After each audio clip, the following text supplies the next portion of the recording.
Welcome to Study Faith with AI, where we use the power of AI to help you explore the Church of Jesus Christ of Latter-day Saints. I'm Meg Jensen. And I'm Paul Carter. And we're Google AIs. Whether you're a lifelong member or just starting to learn about the church, we're here to dive deep into its history, beliefs, and culture. So if you're ready to learn, you're in the right place. That's right. Let's get started. Welcome to the deep dive. You know, it's fascinating when someone you see as absolutely foundational to something later becomes one of its biggest critics. It really is. And that's exactly the situation with David Whitmer and the early Latter-day Saint movement. Right. I mean, here's a guy who was one of the three witnesses, saw the angel, saw the plates. His testimony on that never changed. Never. Rock solid on the Book of Mormon's divine origin. He reaffirmed it constantly, right up until his death. We have his 1881 proclamation, citizens in Richmond, Missouri, attesting to his integrity. He believed that initial experience. So that's the puzzle, isn't it? How does someone with that kind of powerful, personal, foundational witness end up leaving the church? He was excommunicated in 1838. Exactly. And that's what we're digging into today. We want to understand why David Whitmer felt the church went wrong, based heavily on his own account, especially his 1887 pamphlet, an address to all believers in Christ. So we're looking at it through his eyes, using the sources you've found, how he saw the beginning, what he thought was divine, what he saw as human error, or even worse influences creeping in, and the specific reasons he gave for separating himself. It's a perspective we're exploring. Okay, let's establish the man first. Beyond being a witness, what was his role early on? He wasn't just a bystander. No, definitely not. He was deeply involved. The sources show him as a stake president in Missouri, involved with the Kirtland Temple Project. He was in leadership. He was central in those early formative years. So integral to the start. Yeah. Which makes his later departure even more significant. Precisely. And his pamphlet is essentially his explanation for that journey, how he went from a core believer and leader to being outside the main body of the saints. Let's rewind then, back to 1829, maybe early 1830. What did Whitmer see as purely of God in that initial phase? Well, for him, the ipso core was the translation of the Book of Mormon. He describes it very specifically. The stone in the hat method. Yes. Joseph putting the seer stone into a hat to block out light. And then spiritual light would appear, and characters would materialize like on parchment. One character at a time. One at a time, yeah, with the English interpretation directly underneath. Joseph would read that interpretation aloud to the scribe, usually Oliver Cowdery. For Whitmer, that process was purely the gift and power of God. No question in his mind. Okay, so the translation itself, divinely managed. What happened right after it was finished, around June 1829? What was the next instruction, as he understood it? This is crucial for Whitmer's whole argument. Yeah. He says once the Book of Mormon was given, along with just a few early revelations that came through that same stone method, right, the command from God was clear and absolute. Rely on the written word. And by written word, he meant specifically the Bible and the Book of Mormon, full stop. He even quotes an early revelation from the 1833 Book of Commandments, which he says was later changed, but originally said to rely on things which are written. For in them are all things written concerning my church, my gospel, and my rock. All things. That leaves very little room for additions, doesn't it? That was exactly his point. He saw the blueprint as complete in those two books. So what did that initial church look like? Based on just the Bible and Book of Mormon, what structure, what practices did he see as ordained? Very simple. He described the spiritual offices as just elders, priests, and teachers. Yeah. Their duties, plainly laid out in the New Testament and the Book of Mormon. Nothing more needed. And the practices? Also straight from the books. Baptism by immersion, the sacrament with bread and wine, as described in the Book of Mormon. Meeting often to fast, pray, talk about their welfare, partake of the sacrament. Handling discipline, like in the New Testament, with witnesses. Right, and conducting meetings by the Spirit's guidance. He felt the gospel, the doctrine of Christ was full, plain, complete. It was all right there in the written word. Okay, so that's the idyllic picture of the beginning, according to Whitmer. Where in his timeline did things start to go off track? What was the turning point? He pinpoints a very specific moment, actually. Yeah. Early spring 1830, even before the church was formally organized on April 6th. What? He says Joseph Smith gave the seer stone to Oliver Cowdery and basically declared, I am through with it. He stopped using the stone to receive revelations. And how did that change the way revelations came, in Whitmer's view? It changed everything for him. From that point on, revelations came through Joseph acting as a mouthpiece, just speaking them. Without the stone as an intermediary. Exactly. And Whitmer came to believe that in this mode, Joseph could sometimes, maybe unconsciously, speak his own thoughts or be influenced by people around him, like Sidney Rigdon later on, and mistake those thoughts or influences for God's direct word. So a less reliable method in his eyes. Much less reliable, and he felt he received confirmation of this. He tells the story about a failed mission to Toronto, Canada. They went to try and sell the Book of Mormon copyright based on a revelation Joseph received as mouthpiece. Okay. When the mission fails completely, Joseph apparently inquired again, but this time he went back to using the stone. And the revelation that came was quite striking. What did it say? It said, "Some revelations are of God. Some revelations are of man, and some revelations are of the devil." Wow. So that revelation, received through the stone after the failure, became his litmus test. Precisely. It gave him a framework. From then on, whenever a revelation came through Joseph as mouthpiece, Whitmer felt he had to ask, is this from God? Is this just Joseph? Or could it even be from the devil? That test became central to everything else he criticized. Okay, that makes sense as a framework. Let's get into the specific errors he identified using that test. What was the first major departure he saw after Joseph stopped using the stone? The very first one, right at the formal organization on April 6, 1830, was ordaining Joseph Smith as prophet, seer, and revelator to the church. Whitmer called this a grievous error. Why was that specific title and role such an error for him? Because, he argued, the idea of a single one-man leader for the entire church just isn't taught by Christ anywhere in the written word, not in the New Testament, not in the Book of Mormon. So it was an addition, something not in the original blueprint. Exactly. He saw it as putting trust in man, making flesh his arm, as Jeremiah warns.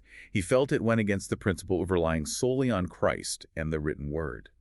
He even pointed out how an early revelation, D&C 3, which showed Joseph was fallible and could seek men's approval, was later slightly altered in the D&C, which he saw as an attempt to sort of downplay Joseph's human weaknesses. Interesting. And he had a specific take on the choice seer prophecy from the Book of Mormon too, didn't he? He didn't think it applied to Joseph Smith. Right. He argued that if you read that prophecy carefully in 2 Nephi, it describes someone from the Lamanite lineage, someone connected to the land, who would bring forth more sealed records. He felt those details didn't match Joseph Smith or how the Book of Mormon came forth. He thought it pointed to a future figure, likely of Native American descent. Okay, so the prophet seer role was error number 1. What came next on his list? The introduction of the office of high priest. This is another major issue for him. And this happened a bit later, you said. Yeah, June 1831. So nearly 2 years after the church started. And Whitmer places a lot of the impetus for this on Sidney Rigdon. Rigdon again. Whitmer seemed to view him as quite influential. Hugely influential. Whitmer describes him as this very skilled orator and Bible scholar who came in and really swayed Joseph. He believed Rigdon pushed interpretations of Old Testament priesthood, persuading Joseph to inquire about it, leading to revelations that Whitmer felt were basically just as they desired, shaped by Rigdon's ideas rather than pure divine instruction. And Whitmer's objection was, again, based on the written word. Absolutely. His argument was straightforward. High priests existed before Christ under the law of Moses. Christ came as the final great high priest. That office, he insisted, is simply not mentioned anywhere in the New Testament or the Book of Mormon after Christ's ministry as something for the church going forward. So bringing it back was adding an obsolete office not found in the completed gospel plan. Did he point to any specific signs or events related to this? He did. He recounts an incident in Kirtland when the first high priests were ordained in June 1831. 2 of them, Harvey Whitlock and John Murdoch, were apparently physically afflicted like they were bound by the devil.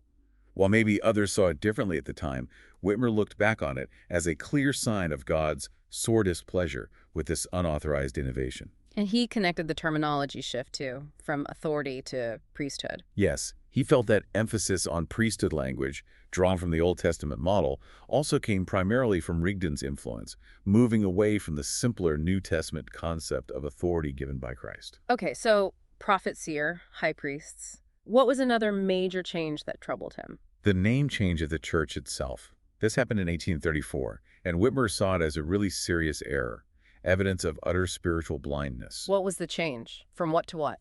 It was originally called the Church of Christ, plain and simple. It was changed to the Church of the Latter-day Saints. And why was that so bad in his view? Just a name. For Whitmer, it was far more than just a name. He felt Christ himself had implicitly designated the name in the Book of Mormon, 3 Nephi 27. Changing it was setting aside Christ's authority.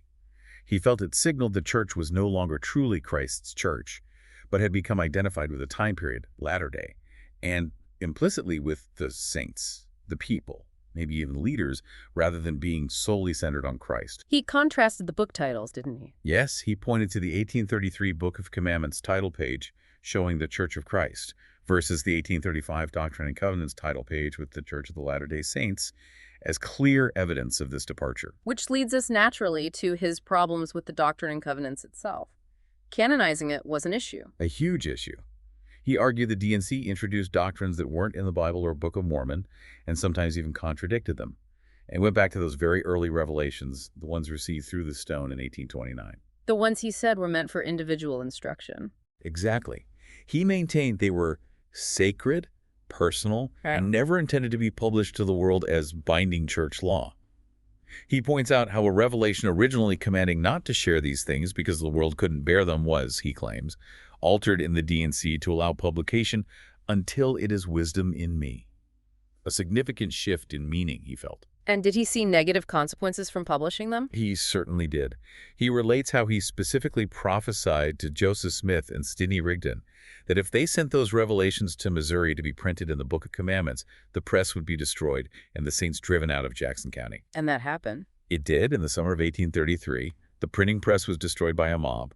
Whitmer saw this fulfillment as direct proof that publishing those revelations was against God's will and led directly to their troubles there. So the D&C wasn't just problematic for containing new doctrines, but for altering that original command to rely only on the written word. That's a key part of his argument. He felt that the D&C version of that revelation we discussed earlier, the one about relying on things which are written, was changed subtly. Changed to imply the Bible and Book of Mormon only laid the foundation or the beginning. Opening the door for more. Precisely. Opening the door for all the later revelations, new doctrines, new offices like high priest, like baptism for the dead, eventually polygamy, things he saw as additions going far beyond the complete blueprint supposedly contained in the Bible and Book of Mormon. Let's talk about polygamy. He left in 38 before it was widely known or practiced, but he addressed it later. Oh, definitely. It became a major point for him later in life. Based on testimonies he read, particularly accounts published in the RLDS Herald from people like Isaac Sheen and William Marks, he became convinced that Joseph Smith did receive the revelation and practiced polygamy. Though he thought Joseph repented. He expressed a belief, or maybe a hope, that Joseph repented of it near the end of his life. But his condemnation of the principle itself was absolute. How did he justify that condemnation? Straight from the Book of Mormon. He saw polygamy as clearly of man and not of God. He pointed directly to Jacob chapter 2, where the prophet Jacob condemns the Nephites for imitating David and Solomon's practice of having many wives and concubines, calling it abominable before me, saith the Lord. So for him, the polygamy revelation, D&C 132, was definitive proof that later revelations could be flawed. Yes. It was a smoking gun, in his view.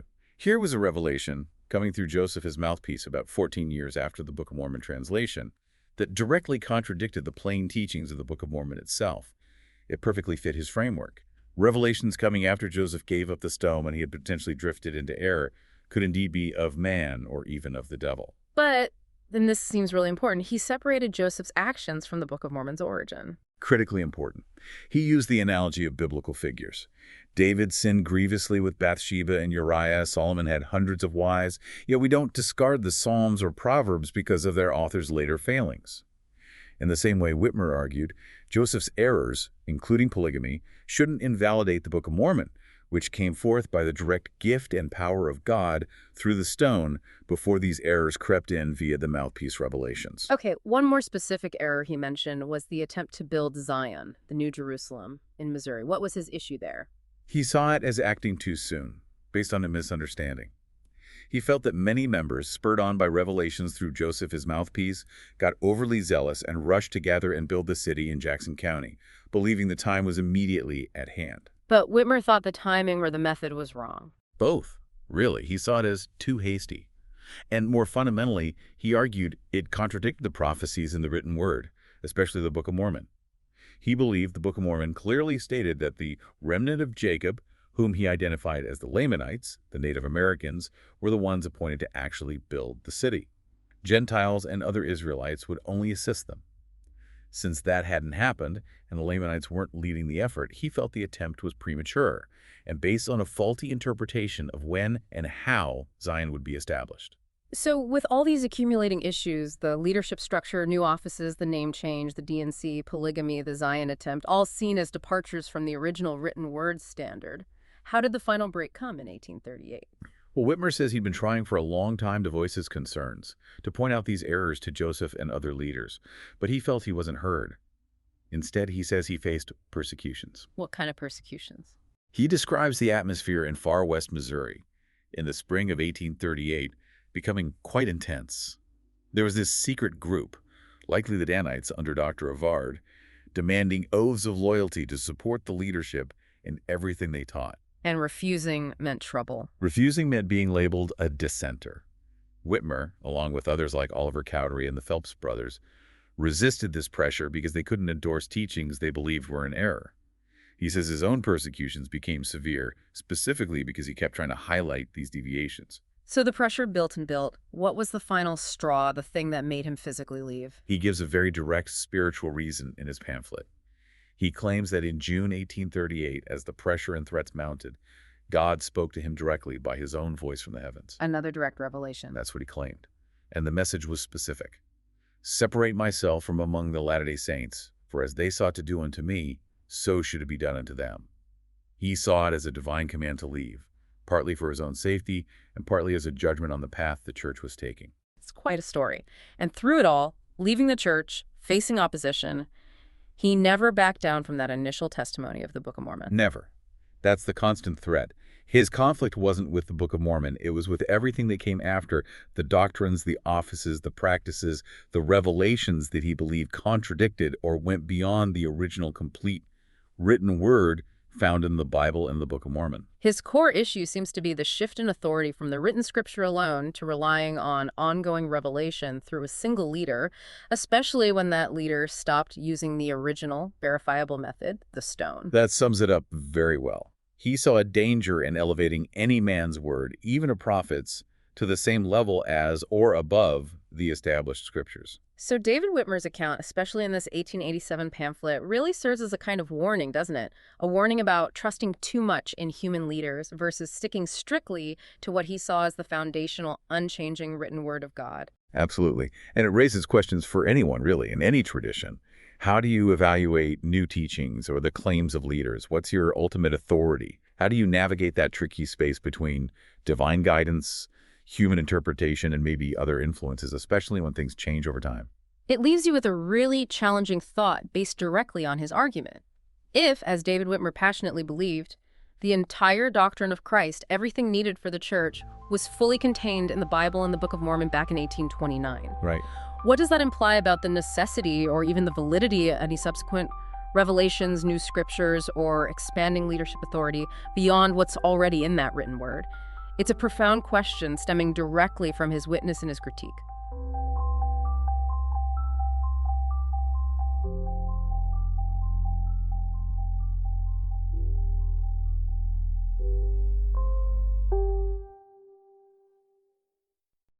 If you find value in this exploration, please like, share, follow, and consider becoming a subscriber. Your contributions help keep these conversations going and allows us to maintain the highest quality production. You can find all the details at studyfaithwithai.com. Thank you for being part of this journey.